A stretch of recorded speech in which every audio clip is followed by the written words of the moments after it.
Scott Pilgrim has given his 8-bit heart to Ramona Flowers. Only problem is that in order to be with Ramona, Scott must defeat her 7 evil exes. No problem for Scott though, as he and a group of friends are all set to kick, punch, throw, pummel, and explode anyone who stands in their way. Scott Pilgrim vs. the World harkens back to old-school side-scrolling beat-em-ups such as River City Ransom and Streets of Rage, but with a few fun twists that make for one of the coolest downloadable games around. Note that I said one of the coolest, not one of the best. For all the fun you'll have with Scott Pilgrim, it has 2 unforgiving omissions.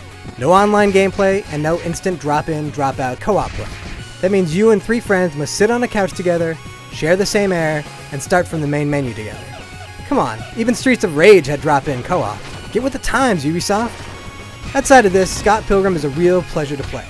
It has the look and the humor of the comics, but with a ton of 8 and 16-bit flair that adds this killer mix of new game smell and old-school nostalgia. There are 7 levels to plunge through, each accessible from a cool 8-bit styled hub world, and each has its own distinct look. Oftentimes when you think it just couldn't get wackier, it does. Giant flying piggy banks, brain-nomming zombies, paparazzi, and much more await. Some new twists include RPG elements like unlocking new moves as you level up your character and spending sweet coin on upgrades to turn you from unassuming layabout to defender of all humanity, or something along those lines.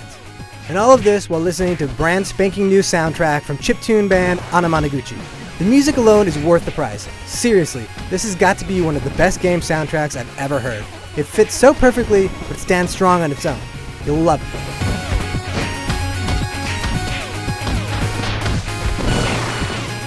Now, it's not all perfect. Scott Pilgrim vs. the World is clearly meant to be played with other people, but it sometimes feels impossible when going it alone. I had to grind, replaying levels multiple times to power up in order to beat the game on solo. And there's really very little difference in the difficulty settings.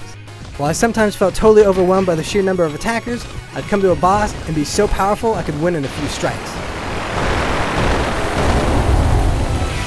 Scott Pilgrim vs. the World is really enjoyable, even if at times it can be really frustrating. The music is incredible and has an amazing style unlike anything else out there. If only it had online co-op, but it doesn't. And so, while really cool, Scott Pilgrim vs. the World is far from perfect.